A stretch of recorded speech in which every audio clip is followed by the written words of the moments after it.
Alors aujourd'hui, nous avons signé la CTG de la ville de Sainte-Rose en partenariat avec la CGSS, la CAF ainsi que la ville. Ce projet qui comporte 79 actions sur une période de 2022-2025 va nous permettre déjà de développer tout ce qui est équipement de services aux familles, tout ce qui est animation de la vie sociale pour permettre à cette jeunesse de Sainte-Rose d'avoir un soin particulier, tout ce qui est animation de la vie sociale, politique de la ville, politique de la jeunesse, politique de la parentalité. Bien sûr, nous allons avoir un suivi de l'assurance retraite ainsi que l'assurance maladie qui va intervenir pour les Sainte-Rosiens. C'est un outil formidable que nous offrons aux habitants de Sainte-Rose. Aujourd'hui, la ville de Sainte-Rose signe avec la Caisse d'allocation familiale et la CGSS cette convention territoriale qui permettra à la ville d'offrir une nouvelle offre sociale à l'ensemble de ses citoyens. C'est en réalité un partenariat, une mutualisation de moyens avec un certain nombre de fiches d'action qui vont développer tout autour de thèmes, puisque nous sommes sur des thèmes variés, qui peuvent aller de l'accès aux droits jusqu'à la prise en charge de l'insertion et de l'emploi pour nos personnes en précarité. Et donc, tout au long de ces 4 années, nous allons pouvoir réaliser ces fiches d'action pour permettre à la population d'améliorer ses conditions de vie. C'est un moment qui a toute son importance pour la population, mais pour la ville de Sainte-Rose. Vous savez, la politique partenariale nous démontre qu'effectivement, que ça a du sens.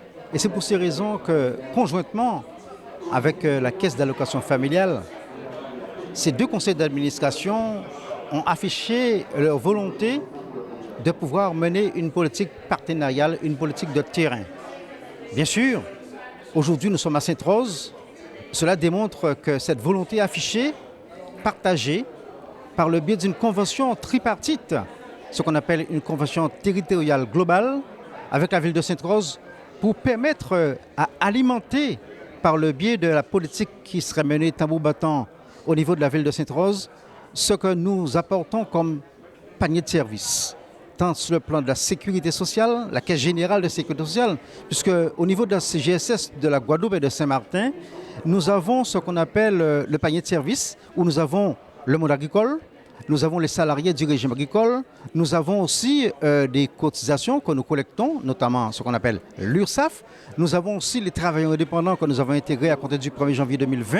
Nous avons aussi les risques professionnels. Donc, tous ces éléments-là, ce seront les éléments que nous allons pouvoir apporter à connaissance à la ville de Sainte-Rose, mais aussi travailler conjointement avec la Caisse d'allocation familiale, qui est la branche famille, qui apporte aussi un panier de services. Et c'est pour ces raisons qu'avec la ville de Sainte-Rose, nous allons pouvoir mettre tous ensemble. Et aujourd'hui, par le biais de cette convention signée, nous allons respecter nos engagements pour pouvoir effectivement réussir demain. Eh bien, c'est une signature aujourd'hui qui est très importante pour le territoire de Sainte-Rose, puisque aujourd'hui, Sainte-Rose s'est dotée de ce qu'on appelle d'un projet social de territoire. Et ce projet social de territoire vise justement à redonner à Sainte-Rose son envergure, de manière justement à mettre en place les services et les équipements, donc en direction des familles, à faire de Sainte-Rose véritablement une locomotive de la région Nord-Basse-Terre. C'est un engagement bénéfique pour l'ensemble des citoyens, car aujourd'hui, c'est des moyens financiers supplémentaires qui sont à la disposition de la ville pour pouvoir réaliser ces actions. La ville de Sainte-Rose ne serait pas en capacité de pouvoir réaliser ces actions sans ce partenariat CAF, sans ce partenariat CGSS. Et ces actions peuvent aller du fonctionnement jusqu'à l'investissement, puisque nous prévoyons dans notre programme de pouvoir agir jusqu'à l'investissement sur un certain nombre de programmes définis. Nous avons un plan d'action très ambitieux pour Sainte-Rose. Par exemple, vous avez des actions de rénovation des équipements en matière de petite enfance pour faire en sorte justement que les familles, que les enfants plutôt issus de familles modestes donc trouvent une place en crèche à Sainte-Rose, pour également faire en sorte que les enfants qui sont porteurs de handicap puissent également trouver quelques heures d'accueil en crèche à Sainte-Rose. Après la signature de la CTG, nous sommes ici présents à la crèche multi-accueil de Bébel pour la journée porte ouverte qui représente l'action phare de cette journée de signature de la CTG de la ville de Sainte-Rose. Nous accueillons les familles qui ont des enfants de 0 à 3 ans pour leur présenter les actions, les ateliers que propose cette crèche pour aussi leur permettre d'inscrire leurs enfants.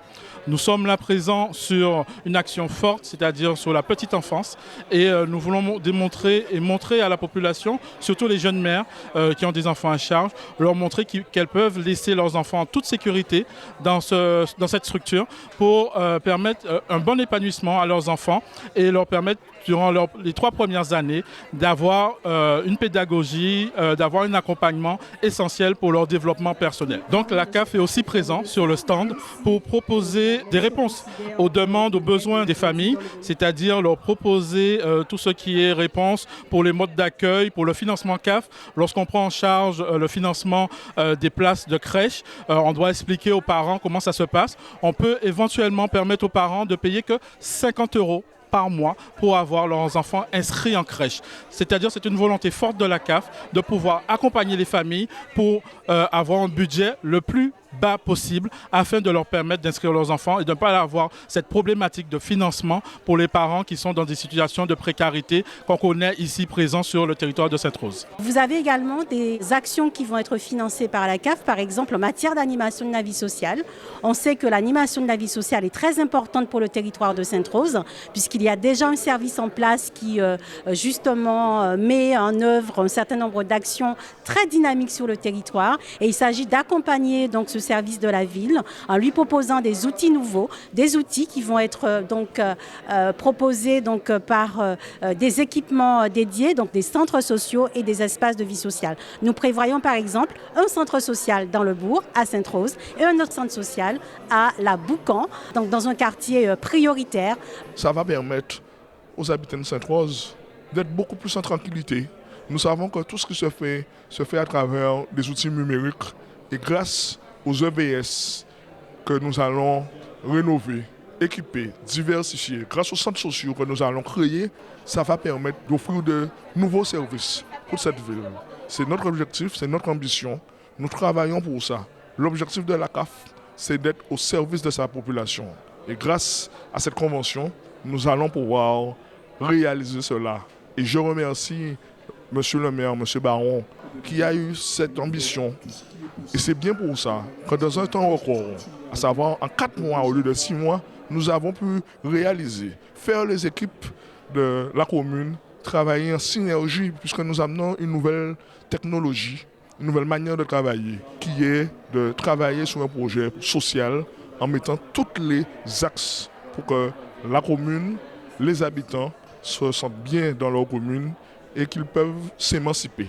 L'émancipation de la population, c'est un élément essentiel. Mettre l'homme au centre du projet, ça reste la préoccupation de tous les membres du conseil d'administration ainsi que les administratifs de la CAF.